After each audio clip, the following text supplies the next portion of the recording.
ಸಭಾಧ್ಯಕ್ಷರೇ, ವೇದಿಕೆಯಲ್ಲಿ ಆಸೀನರಾಗಿರುವ ಎಲ್ಲ ಬಂಧು ಭಗಿನಿಯರೇ, ವೇದಿಕೆಯ ಮುಂಭಾಗದಲ್ಲಿರುವ ಎಲ್ಲ ಸಭಾಸದರೇ, ಮಾಧ್ಯಮಗಳ ಸ್ನೇಹಿತರೇ, ಬಹಳ ಸಂತೋಷ ಅನ್ನಿಸ್ತಾ ಇದೆ. ನಾಡಪ್ರಭು ಕೆಂಪೇಗೌಡರ ಕುರಿತಾಗಿ ಒಂದು ಕಿರು ಉಪನ್ಯಾಸವನ್ನು ನೀಡೋದಕ್ಕೆ ಹೇಳಿದಷ್ಟು ಇದೆ. ಅವರ ಸಾಧನೆಯ ಬಗ್ಗೆ ಅಪಾರವಾದ ಸಾಧನೆ. ಆದರೆ ಇಡೀ ಸಮುದ್ರವನ್ನ ಒಂದು ಸ್ಪೂನ್ ಅಥವಾ ಒಂದು ಚಮಚ ನೀರಲ್ಲಿ ನಾವು ತೋರಿಸ್ಬೇಕು ಅನ್ನೋದಾಗ್ತಾ ಇದೆ ಈ ಸಮಯದ ವಿಧಿ. ಏನೇ ಇರಲಿ, ಅವರ ಸಾಧನೆಯನ್ನ ಸಂಕ್ಷಿಪ್ತವಾಗಿ ಹೇಳೋ ಪ್ರಯತ್ನವನ್ನು ಮಾಡ್ತೇನೆ. ಸಾಮಾನ್ಯವಾಗಿ ಏನೆಲ್ಲ ಸಾಧನೆ ಮಾಡಿರ್ತಾರೋ ಅವರನ್ನು ನಾವು ಸದಾ ಸ್ಮರಣೀಯರು ಅಂತ ಹೇಳ್ತೇವೆ.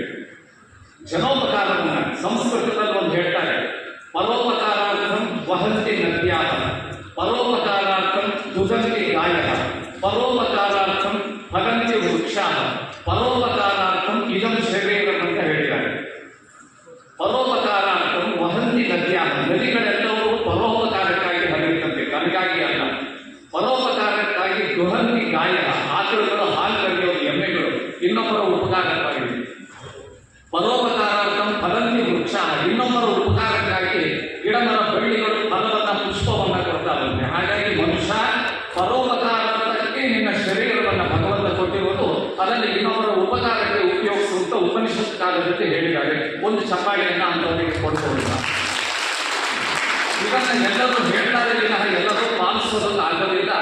ಅಪರೂಪವಾಗಿ ಜಗತ್ತಿನಲ್ಲಿ ಕೆಲವು ವ್ಯಕ್ತಿಗಳು ಪಾಲಿಸ್ತಾರೆ. ನಾಡಪ್ರಭು ಕೆಂಪೇಗೌಡರು ಇದನ್ನ ಮನಗಂಡು ಆಚರಿಸಿದ ಮಹಾನುಭಾವರಾಗಿದ್ದಾರೆ. ನೋಡಿ, 1510ನೇ ಇಸವಿ ಜೂನ್ 27ನೇ ತಾರೀಕು ಈ ಯಲಹಂಕ ಸಮೀಪದಲ್ಲಿ ಕೆಂಪನಂಜೇಗೌಡರು ಮತ್ತು ಲಿಂಗಾಂಬೆಯ ಗರ್ಭಾಂಬುದಿಯಲ್ಲಿ ಜನಿಸಿದ ನಾಡಪ್ರಭು ಕೆಂಪೇಗೌಡರು, ಅವರು ಜನಿಸುವಾಗ ನಾಡಪ್ರಭು ಆಗಿರಲಿಲ್ಲ.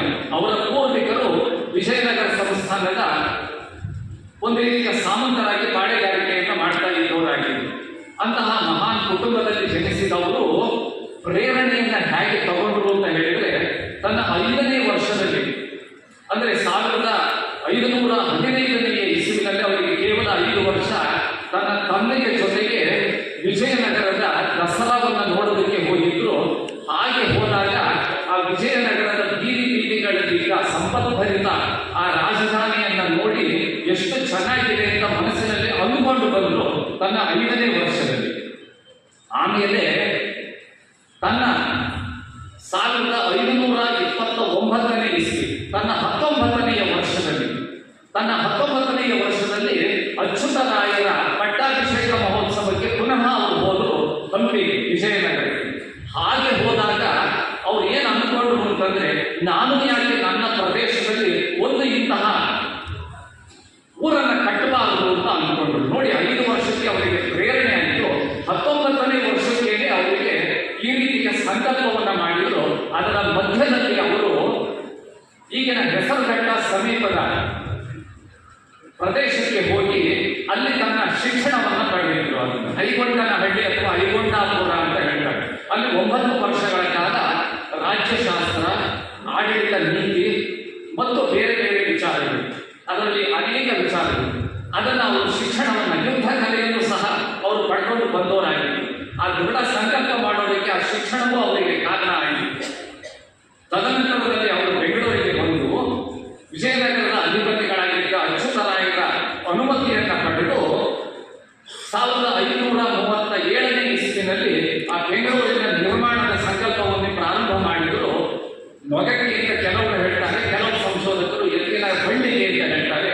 ಜೋಡೆಗಳನ್ನು ಕಟ್ಟಿ 4 ದಿಕ್ಕಿಗೆ 4 ಕಡೆ ಕಳಿಸಿದಾಗ ಅವು ಎಲ್ಲೆಲ್ಲಿ ಹೋಗಿ ನಿಲ್ಲುತ್ತೋ ಅದನ್ನೇ ಗೆಳೆಯನ್ನಾಗಿ ಮಾಡಿ, ಪೂರ್ವದಲ್ಲಿ ಈಗಿನ ಅಲಸೂರು ಪೊಲೀಸ್ ಸ್ಟೇಷನ್ ಅಂತ ನಾವು ಹೇಳ್ತೀವಲ್ಲ, ಕಾರ್ಪೊರೇಷನ್ ಎದುರು ಭಾಗ, ಅಲ್ಲಿಗೆ ಹೋಗಿ ನಿಂತುಕೊಂಡು, ಪಶ್ಚಿಮದಲ್ಲಿ ಕಾಟನ್ಪೇಟೆವರೆಗೆ ಹೋಗುವ, ಉತ್ತರದಲ್ಲಿ ಒಂದು ಕಡೆವರೆಗೆ ಹೋಗುವುದನ್ನ ಬಹುಶಃ ಕಂಟೋನ್ಮೆಂಟ್ ವರೆಗೆ ಹೋಗಿದ್ದಾರೆ. ಆಮೇಲೆ ದಕ್ಷಿಣದಲ್ಲಿ ಬಹುಶಃ ಬಸವನಗುಡಿವರೆಗೂ ಹೋಗಿದ್ದಾರೆ. ಅಲ್ಲಿಗೆ ನಾವು ನೋಡ್ತೇವೆ. ಅಂದ್ರೆ ಆ ಕಬ್ಬನ್ನ ನಮ್ಮ ಲಾಲ್ ಬಾಗಿನ ಹತ್ರ ಗೋಪುರ 4 ಕಡೆ 4 ಗೋಪುರಗಳ ನಿರ್ಮಾಣವನ್ನು ಮಾಡಿ ನೋಡಿ, ಬಹಳಷ್ಟು ರಾಜಮಹಾರಾಜರು, ಪಾಳೆಗಾರರು, ಸಾಮಂತರು, ಪಾಳೆಪಟ್ಟಿನವರು ಕೋಟೆಯನ್ನು ಕಟ್ಟೋದ್ರ ಬಗ್ಗೆ ಹೆಚ್ಚು ಗಮನವನ್ನು ಕೊಡ್ತಾರೆ. ರಾಜಶಾಹಿಗೆ ಕೋಟೆ ಬೇಕು, ಆದರೆ ಪ್ರಜಾಶಾಹಿಗೆ ಪೇಟೆ ಬೇಕು. ಕೋಟೆ ಪೇಟೆಗಳ ಎರಡಕ್ಕೂ ಸಮಾನ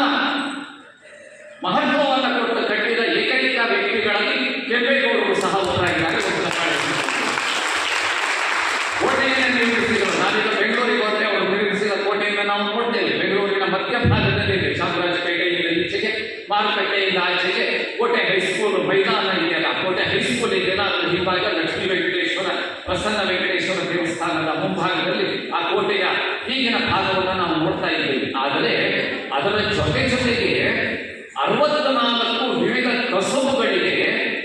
ಕಸುಬನ್ನು ನಿರ್ವಹಿಸೋದಕ್ಕೆ ಮತ್ತು ಮಾರುಕಟ್ಟೆ ಮಾಡೋದಕ್ಕೆ ಪೂರಕವಾಗಿ ಆ ಬೆಂಗಳೂರಿನ ಚಿಕ್ಕಪೇಟೆ, ಬಳೆಪೇಟೆ, ಕಾಟನ್ಪೇಟೆ, ಹಳೆಪೇಟೆ, ತರಗುಪೇಟೆ ಹೀಗೆ ನಾವು ಪಟ್ಟಿ ಮಾಡ್ತಾ ಹೋದ್ರೆ ಎಲ್ಲ ಕುಲ ಕಸಬಿನವರೆಗೂ 64 ಪೇಟೆಗಳನ್ನು ನಿರ್ಮಾಣ ಮಾಡಿ ಅವರ ಉತ್ಪನ್ನಗಳಿಗೆ ಮಾರುಕಟ್ಟೆಯನ್ನು ಮಾಡಿದ ಮಹಾನ್ ವ್ಯಕ್ತಿ ಕೆಂಪೇಗೌಡರಾಗಿದ್ದಾರೆ, ನಾಡಪ್ರಭು ಕೆಂಪೇಗೌಡರು.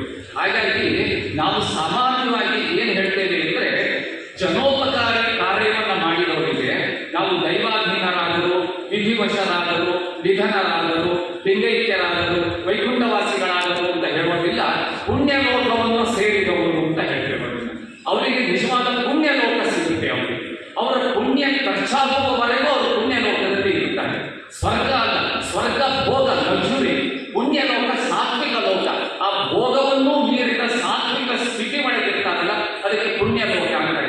ನನಗೆ ಒಂದು ಸಣ್ಣ ಕಥೆ ನೆನಪಾಗುತ್ತೆ, ಸ್ವಲ್ಪ ಉದ್ದ ಆದರೂ ಸಹ ಹೇಳ್ತಾ ಇರೋದು ನನ್ನ ಬಗ್ಗೆ ಅಲ್ಲ, ಕೆಂಪೇಗೌಡರ ಬಗ್ಗೆ. ಕೆಂಪೇಗೌಡರ ಬಗ್ಗೆ ನಾವು ಪ್ರತಿನಿತ್ಯನೂ ನಾವು ಆಲೋಚನೆ ಮಾಡಬೇಕಾಗಿದೆ. ಕಾರಣ ಏನು ಅಂತ ಹೇಳಿದ್ರೆ, ಅವರು ಕೇವಲ ಕರ್ನಾಟಕಕ್ಕೆ ಸೀಮಿತ ಅಲ್ಲ, ಬೆಂಗಳೂರಿಗೆ ಸೀಮಿತ ಅಲ್ಲ, ನಮ್ಮ ದೇಶಕ್ಕಷ್ಟೇ ಅಲ್ಲ, ನಮ್ಮ ವಿಶ್ವಕ್ಕೂ ಅವರ ಸ್ಮರಣೆ ಆಗಾಗ ಬರಲೇಬೇಕಾಗುತ್ತೆ. ಕಾರಣ ಇಷ್ಟೇ ಯಾಕೆ ಅಂತ ಹೇಳಿದ್ರೆ, ಬೆಂಗಳೂರನ್ನು ಕಟ್ಟಿದ ಮಹಾನುಭಾವರು ಬೆಂಗಳೂರನ್ನು ಸ್ಮರಿಸ್ಕೊಳ್ಳಿ, ನಮ್ಮ ರಾಜ್ಯದವರಿಗೆ ಯಾಕೆ ಅಲ್ಲ, ಒಕ್ಕಲಿಗರು ನೆನೆಸ್ಕೊಳ್ಳಿ, ಅವರ ಕುಲ ಬಾಂಧವರಲ್ವಾ? ಅಲ್ಲ, ಕೆಂಪೇಗೌಡರು ಎಲ್ಲರಿಗೂ ಬೇಕಾದ ವ್ಯಕ್ತಿಯಾಗಿದ್ದಾರೆ, ಎಲ್ಲರೂ ಅವರಿಂದ ಉಪಕಾರ ಪಡೆದವರಾಗಿದ್ದಾರೆ. ಕಾರಣ ಏನು ಅಂತ ಹೇಳಿದ್ರೆ, ನಿಮಗೆ ಒಂದು ಅಂಕಿಅಂಶ ಹೇಳಿದರೆ ನಿಮಗೆ ಆಶ್ಚರ್ಯ ಆಗುತ್ತೆ. ಇಡೀ ನಮ್ಮ ಭಾರತ ದೇಶದಲ್ಲಿ 3ನೇ ಶ್ರೀಮಂತ ನಗರವಾಗಿ ಬೆಂಗಳೂರು ಇದೆ. ಇಡೀ ನಮ್ಮ ಪ್ರಪಂಚದಲ್ಲಿ ಆರ್ಥಿಕವಾಗಿ 4ನೇ ಸ್ಥಾನದಲ್ಲಿದ್ದರೂ ಸಹ ಭಾರತ ದೇಶ ಅಮೆರಿಕ, ಚೈನಾ, ಜರ್ಮನ್ ಆದಮೇಲೆ ಭಾರತ ಇಡೀ ಪ್ರಪಂಚದಲ್ಲಿ 4ನೇ ಸ್ಥಾನಕ್ಕೆ ಹೋಗೋದು ಸಾಮಾನ್ಯ ಅಲ್ಲ. 2027ಕ್ಕೆ ಹೋಗಬೇಕಾಗಿತ್ತು. ಅದಕ್ಕಿಂತ 2 ವರ್ಷ ಮುಂಚಿತವಾಗಿ 2025ಕ್ಕೆ ನಾವು ದೊಡ್ಡ ಆರ್ಥಿಕ ಶಕ್ತಿಯಾಗಿದ್ದೇವೆ. ಆದರೆ ನಮಗಿಂತ ದೊಡ್ಡ 3 ಆರ್ಥಿಕ ಶಕ್ತಿಗಳಿಗಿಂತಲೂ ಜಾಸ್ತಿಯಾಗಿ ಪ್ರಪಂಚದಲ್ಲಿ ದೊಡ್ಡ ಮೊತ್ತದ GDP ಇರುವ ದೇಶ ಭಾರತ ಆಗಿದೆ. ಅಮೆರಿಕದಲ್ಲಿ 2.8 ಇದೆ GDP, ಚೈನಾದಲ್ಲಿ 4 ಇದ್ರೆ, ಜರ್ಮನಿನಲ್ಲಿ 0.12 ಇದ್ರೆ, ಜಪಾನಿನಲ್ಲಿ 0.2 ಇದ್ರೆ, ಭಾರತ ದೇಶದಲ್ಲಿ ಪ್ರಪಂಚದಲ್ಲೇ ದೊಡ್ಡ ಮೊತ್ತ ಎನ್ನಿಸಬಹುದಾದ 6.8ರಿಂದ 7.5ರವರೆಗೆ ನಮ್ಮ GDP ಇದೆ. ಈ ನಮ್ಮ ಭಾರತ ದೇಶದ GDP ಏನಿದೆಯಲ್ಲ, ಇದರಿಂದಾಗಿ ನಾವು $5 ಟ್ರಿಲಿಯನ್ ಆರ್ಥಿಕ ಶಕ್ತಿಯಾಗಿದ್ದೇವೆ.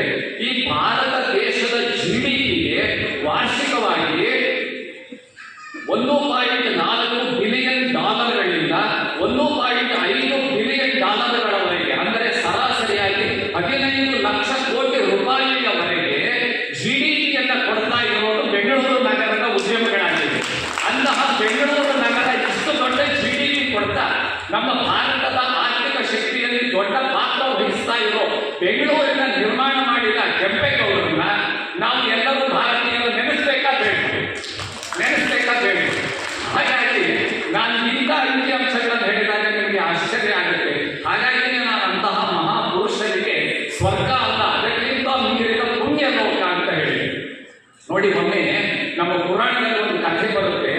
ಪುಣ್ಯ ಲೋಕಕ್ಕೆ ಹೋಗಿ ಪುಣ್ಯದ ಕೆಲಸ ಮಾಡಿದ್ದಾರೆ ಅಂತ ಹೇಳಿ ಸಹಸ್ರಾರು ವರ್ಷಗಳ ಕಾಲ ಪುಣ್ಯ ಲೋಕದಲ್ಲಿ ಇಂದ್ರದ್ಯುಮ್ನ ಮಹಾರಾಜ ಇದ್ದಾನೆ. ಅವನ ಪುಣ್ಯ ಎಲ್ಲ ಕಳೆದ ಮೇಲೆ ಇಂದ್ರದ್ಯುಮ್ನ ಇಂದ್ರಲೋಕದಲ್ಲಿ ಇಂದ್ರದ್ಯುಮ್ನ ಮಹಾರಾಜರನ್ನ ಪುನಃ ಮತ್ತೆ ಇಲ್ಲಿಗೆ ಬರಬೇಕಾಗಿದೆ. ಅವಾಗ ದೇವತೆಗಳು ಹೇಳಿದ್ರು, ನಿಮ್ಮ ಪುಣ್ಯಗಳೆಲ್ಲರೂ ಖರ್ಚಾಗಿದ್ದರಿಂದ ಪುನಃ ಮರ್ತ್ಯಲೋಕಕ್ಕೆ ನೀವು ಹೋಗ್ತಾ ಇದ್ದೀರಿ. ಅಕಸ್ಮಾತ್ ಮರ್ತ್ಯಲೋಕದಲ್ಲಿ ಭೂಲೋಕದಲ್ಲಿ ಸಾವಿರಾರು ವರ್ಷಗಳ ಆದ್ಮೇಲೂ ಸಹ ನಿಮ್ಮನ್ನ ಯಾರಾದರೂ ಒಬ್ಬರು ನೆನೆಸ್ತಾ ಇದ್ರೆ, ಜ್ಞಾಪಿಸ್ಕೊಳ್ತಾ ಇದ್ರೆ ಪುನಃ ನಿಮಗೆ ಪುಣ್ಯಲೋಕ ಸಿಗುತ್ತೆ, ಹೋಗ್ರಿ ಅಲ್ಲಿ ನೋಡ್ರಿ. ಅವರು ಬಂದು ಅತ್ಯಂತ ಹಿರಿಯರಾದ ಸಾವಿರಾರು ವರ್ಷ ಹಳೆಯದಾದ ಒಂದು ಪಕ್ಷಿಯನ್ನು ಕೇಳಿದ್ರು, ನನ್ನನ್ನು ಯಾರಾದರೂ ಸ್ಮರಣೆ ಮಾಡ್ತಾರ? ಇಲ್ಲ, ನೀವು ಯಾರು ಅಂತ ನಮಗೆ ಗೊತ್ತಿಲ್ಲ. ನಮಗಿಂತಲೂ ವಯಸ್ಸಾದ ಒಂದು ಆನೆ ಒಂದು ಕೆರೆ ಒಳಗೆ ಸರೋವರದಲ್ಲಿದೆ, ಬನ್ನಿ ಅಲ್ಲಿಗೆ ಕರ್ಕೊಂಡು ಹೋಗ್ತೀನಿ ಅಂತೇಳಿ ಆ ಪಕ್ಷಿ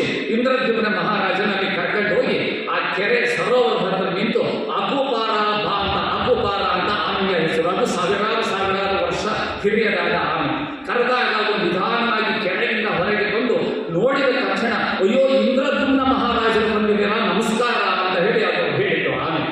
ಅವಾಗ ಇಂದ್ರದ್ಯುಮ್ನ ಮಹಾರಾಜರಿಗೆ ಅಯ್ಯೋ ನಾನು ನಿನಗೆ ಹೇಗೆ ಗೊತ್ತು, ನೀನು ಇಷ್ಟಾರು ಸಾವಿರ ವರ್ಷದಿಂದ ಇರೋರು, ಅಯ್ಯೋ ನಿಮ್ಮನ್ನ ಹೇಗೆ ನಾವು ಮರೆಯೋದಕ್ಕಾಗುತ್ತೆ, ನಾನೀಗ ವಾಸವಾಗಿರುವ ಈ ಸರೋವರ ಈ ಕೆರೆ ನಿಮ್ಮಿಂದ ಆಗಿದ್ದು, ನನಗಿದನ್ನು ಮಾಡಿದ ನೆನಪಿಲ್ವಲ್ಲ ಅಂದರು ಇಂದ್ರದ್ಯುಮ್ನ ಮಹಾರಾಜ. ಅವಾಗ ಆನೆ ಹೇಳಿತ್ತು, ನೀವು ಮಾಡಿದಿರಿ ಅಂತಲ್ಲ, ನಿಮ್ಮಿಂದ ಇದು ಆಗಿದೆ. ನೀವು ನಿಮ್ಮ ಜೀವಮಾನದಲ್ಲಿ ಲಕ್ಷಾಂತರ ಗೋವುಗಳನ್ನು ದಾನ ಮಾಡಿದಿರಿ. ದಾನ ಮಾಡೋದಕ್ಕಾಗಿ ಗೋವುಗಳನ್ನು ಈ ಜಾಗದಲ್ಲಿ ಕಟ್ತಾ ಇದ್ರಿ. ಆ ಗೋವುಗಳು ಸುಮ್ಮನೆ ಟೈಮ್ ಪಾಸ್ ಮಾಡುವಾಗ ನೆಲವನ್ನು ಗೊರಸಿನಿಂದ ಕೆರಿತಾ ಇದ್ವು. ಕೆರೆದು ಇದೆಲ್ಲ ದೊಡ್ಡ ಗುಂಡಿ ಆಯಿತು. ನೀವು ಗೋದಾನವನ್ನು ಮಾಡುವಾಗ ನಮ್ದಲ್ಲ ಅಂತ ಹೇಳಿ ದಾನ ಕೊಡುವಾಗ ಆ ಧಾರೆ ನೀರನ್ನು ಎರಿತಾ ಇದ್ರಲ್ಲ, ಆ ಲಕ್ಷಾಂತರ ಕೋಟ್ಯಾಂತರ ಗೋದಾನದಲ್ಲಿ ಧಾರೆ ಎರೆದ ನೀರೇ ಬಂದು ಆ ಹಸುಗಳು ಏನಿಲ್ಲಿ ದಾನ ಮಾಡಿದ ಹಸುಗಳು ಹೊರಸಿಂದ ಕೆರೆದ ಜಾಗದಲ್ಲಿ ಕೆರೆಯಾಗಿ ಸರೋವರವಾಗಿ ಇದು ಆಗಿದೆ. ಹಾಗಾಗಿ ಇದು ಆಗೋದಕ್ಕೆ ನೀವೇ ಕಾರಣ ಅಂತ ತಕ್ಷಣ ದೇವತೆಗಳು ಬಂದರು. ನೋಡಿ ನಿಮ್ಮನ್ನು ಸ್ಮರಣೆ ಮಾಡಿದಾಗ ಬನ್ನಿ ಪುಣ್ಯ ಲೋಕಕ್ಕೆ ಅಂತ ಆನೆಯನ್ನು ಇಂದ್ರದ್ಯುಮ್ನ ಮಹಾರಾಜರನ್ನು ಪುಣ್ಯ ಲೋಕಕ್ಕೆ ಕರ್ಕೊಂಡೋಯ್ತು. ಹಾಗಾದರೆ ಒಂದು ಕೆರೆಯನ್ನ ಪರೋಕ್ಷವಾಗಿ ಮಾಡಿದ ಇಂದ್ರದ್ಯುಮ್ನ ಮಹಾರಾಜರ ಸ್ಮರಣೆ ಬಂದಾಗ ಅವರಿಗೆ ಪುಣ್ಯ ಲೋಕ ಸಿಕ್ಕರೆ, ಈ ಬೆಂಗಳೂರು ಸುತ್ತಮುತ್ತ 1,000 ಕೆರೆಗಳನ್ನು ಮಾಡಿದ ಕೆಂಪಾಂಬುದಿ ಧರ್ಮಾಂಬುದಿ ಮೊದಲುಕೊಂಡು 1,000 ಕೆರೆಗಳ ನಿರ್ಮಾಣ ಮಾಡಿದ ಕೆಂಪೇಗೌಡರನ್ನ ಯಾವತ್ತೂ ಪ್ರಪಂಚ ಇರೋವರೆಗೆ ನೆನೆಸ್ತಾನೆ ಇರ್ತೀವಿ, ಅವರಿಗೆ ಪುಣ್ಯ ಲೋಕ ಇದ್ದೇ ಇದೆ. ಅಂತಹ ಕೆಂಪೇಗೌಡ ನಾಡಪ್ರಭು ಅವರ ಸ್ಮರಣೆ ನಾವು ಮಾಡ್ತಾ ಇರುವಾಗ ನಿಜವಾಗ್ಲೂ ಅವರು ಮಹಾನ್ ವ್ಯಕ್ತಿಗಳು. 1510ನೇ ಇಸ್ವಿ ನೋಡಿ, ಅವರು ಬೆಂಗಳೂರನ್ನು ಸಹ ಎಷ್ಟು ತುರ್ತಾಗಿ ಮಾಡಿದರು ಅಂತ ಹೇಳಿದರೆ 1537ನೇ ಇಸ್ವಿನಲ್ಲಿ ಪ್ರಾರಂಭ ಮಾಡಿದವರು ಕೇವಲ 1 ವರ್ಷದಲ್ಲಿ 1538ನೇ ಇಸ್ವಿ ಜನವರಿ 14ನೇ ತಾರೀಕು ಅದನ್ನು ಪೂರ್ಣಗೊಳಿಸಿದ್ರು. ಒಂದು ಚಪ್ಪಾಳೆ ಯಾಕೆ ಕೊಡಬಾರ್ದು? ಯಾಕೆ ನಾನು ಚಪ್ಪಾಳೆ ಕೊಡಿಸ್ತೇನೆ ಅಂತ ಇದೆಲ್ಲ ಕೆಂಪೇಗೌಡರಿಗೆ ಕೇಳಿಸ್ಲಿ ಪುಣ್ಯ ಲೋಕದಲ್ಲಿ ಇರೋರಿಗೆ ಅಂತಲ್ಲ, ನಿಮಗೆ ಅದು ದೃಢವಾಗಿ ಹೋಗಿ ನಾವು ಸ್ವಲ್ಪವಾದರೂ ಇಂಥ ಕೆಲಸ ಮಾಡೋಣ ಕೆಂಪೇಗೌಡರ ತರ ಅಂತ ಹೇಳಿ ನೋಡಿ. ಆ ಕೆಂಪೇಗೌಡರು ಅವರನ್ನ ನಮ್ಮ ನಾಡಿಗೆ ಕೊಟ್ಟ ಆ ಕೆಂಪ ನಂಜೇಗೌಡರು ನೋಡಿ, ಇಲ್ಲಿ ಹೆಣ್ಮಕ್ಕಳು ದೊಡ್ಡ ಸಂಖ್ಯೆಯಲ್ಲಿದೆ. ಅವರು ಈ ಮೊರಸು ಒಕ್ಕಲಿಗ ವಂಶಕ್ಕೆ ಸೇರಿದವರಾಗಿದ್ದರು. ಈ ಮೊರಸು ಒಕ್ಕಲಿಗ ವಂಶದಲ್ಲಿ ಒಂದು ಅಮಾನವೀಯವಾದ ಒಂದು ಸಂಪ್ರದಾಯ ಇತ್ತು. ಅದಕ್ಕೆ ಅವರು ಬಂಡಿ ದೇವರ ಆಚರಣೆ ಅಂತ ಹೇಳ್ತಿದ್ರು. ಆ ಬಂಡಿ ದೇವರ ಆಚರಣೆ ಒಳಗೆ ಲಗ್ನ ಆಗದ ಹೆಣ್ಣು ಮಕ್ಕಳ 2 ಬೆರಳುಗಳನ್ನ ಕತ್ತರಿಸೋದಿತ್ತು, ತುಂಡು ಮಾಡೋದಿತ್ತು. ಕಿರಿ ಬೆರಳು ಮತ್ತು ಈ ಉಗ್ರಷ್ಟದ ಬೆರಳನ್ನ ತುಂಡು ಮಾಡೋದಿತ್ತು. ಅದನ್ನು ಕೆಂಪೇಗೌಡರು ಬಂದವರು ಈ ಅಮಾನುಷ ಪದ್ಧತಿ ತೊಲಗಬೇಕು ಅಂತ ಹೇಳಿ ಅದನ್ನು ಸಂಪೂರ್ಣವಾಗಿ ನಿಷೇಧ ಮಾಡಿದರು. ಎಷ್ಟು ಒಳ್ಳೆಯ ಮಾನವೀಯ ಅವರಿಗೆ ಮೌಲ್ಯಗಳನ್ನು ಇರೋ ವ್ಯಕ್ತಿಯಾಗಿದ್ದಾರೆ.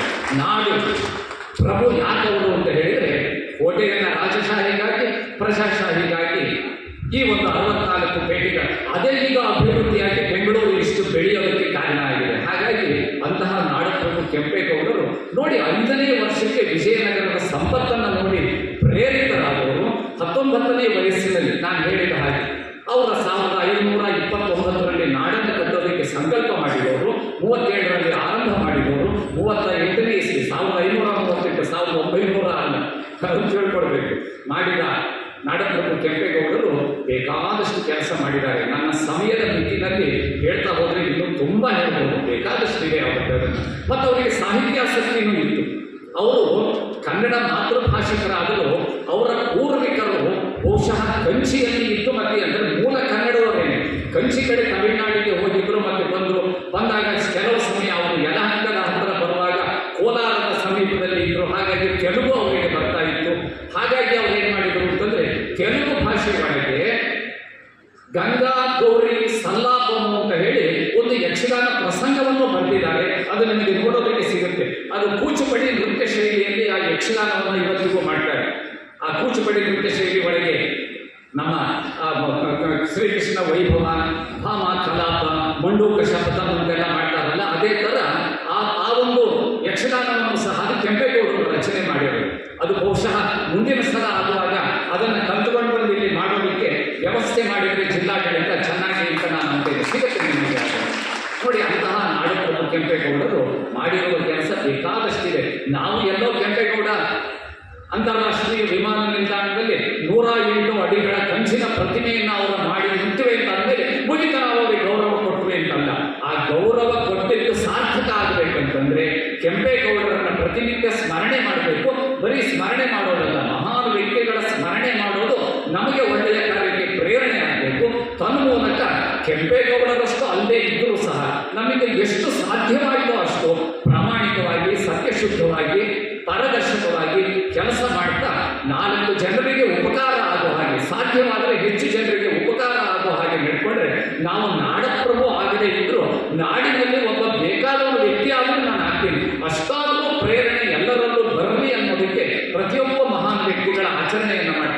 ಇಂತಹ ಸಂದರ್ಭದಲ್ಲಿ ಅವರು 1569ರಲ್ಲಿ ಕೇವಲ 59 ವರ್ಷ ಬದುಕಿದವರು, 60 ವರ್ಷವೂ ಬದುಕಲಿಲ್ಲ. ಆದರೆ ಸಾಧನೆಯನ್ನು ಎಷ್ಟು ಅಪಾರವಾಗಿ ಮಾಡಿದವರು. ಅವರು ಪುಣ್ಯ ಲೋಕಕ್ಕೆ ಹೋಗುವ ಪೂರ್ವದಲ್ಲಿ ತನ್ನ ಕೊನೆಯ ಹೆಸರನ್ನು ತೆಗೆದಿದ್ದು ಅವರು ಕೆಂಪಾಪುರ ಅಂತ ಹೇಳಿ ಮಾಗಡಿಯ ಬಳಿ.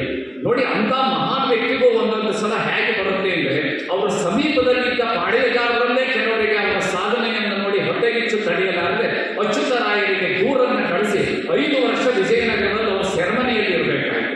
ಆದರೆ ಒಂದು ಕಾಲಘಟ್ಟದಲ್ಲಿ ಅಚ್ಯುತರಾಯರಿಗೆ ಗೊತ್ತಾಯಿತು, ವಿಜಯನಗರ ಅಧಿಪತಿಗಳಿಗೂ ಗೊತ್ತಾಯಿತು, ಇದು ಕುಟಿಲ ತಂತ್ರದಲ್ಲಿ ಮಾಡಿದ್ದಾರೆ, ಕೆಂಪೇಗೌಡರಲ್ಲ, ಅವರು ಒಳ್ಳೆಯವರು, ದೋಷಿಗಳು, ಕೆಟ್ಟವರು, ಅವರ ವಿರುದ್ಧವಾಗಿ ದೂರು ಕೊಟ್ಟವರು ಅಂತ ಕ್ಷಮೆ ಕೇಳಿ ಅವರನ್ನು ಹೊರಗೆ ಬಿಟ್ಟರು. ಅಲ್ಲಿಗೂ ಅವರ ಅಧೈರ್ಯ ಆಗಿದ್ದರೆ ಕೆಂಪೇಗೌಡರು ಪುನಃ ಬಂದು ತನ್ನ ಒಳ್ಳೆ ಕಾರ್ಯಗಳನ್ನು ಮಾಡಿ 1569ರಲ್ಲಿ ಆ ಒಂದು ನಮ್ಮ ಮಾಗಡಿ ಬಳಿಯ ಕೆಂಪಾಪುರದಲ್ಲಿ ಅವರು ಕಾಲುವಾದರು. ಇವತ್ತಿಗೂ ಅವರ ದಿವ್ಯ ಸ್ಮರಣೆ ಮಾಡುವ ಅವರ ಸ್ಮಾರಕ ಅಲ್ಲಿದೆ. ಅಲ್ಲಿಗೆ ಹೋಗಿ ನಾವು ಗೌರವ ಕೊಡಬೇಕು. ಸಾಧ್ಯ ಆದರೆ ಹೆಚ್ಚಿನ ಅವರ ಸಾಧನೆಯವರೆಗೆ ಒಂದು ಗುಲ್ಗುಂಜಿಯಷ್ಟಾದರೂ ನಾನು ಮಾಡಬೇಕು ಅಂತ ಹೇಳ್ತಾ ಇವತ್ತಿನ ಉಪನ್ಯಾಸವನ್ನು ಸುದೀರ್ಘವಾಗಿ ನನ್ನ ತಲೆವರೆಗಿದೆ.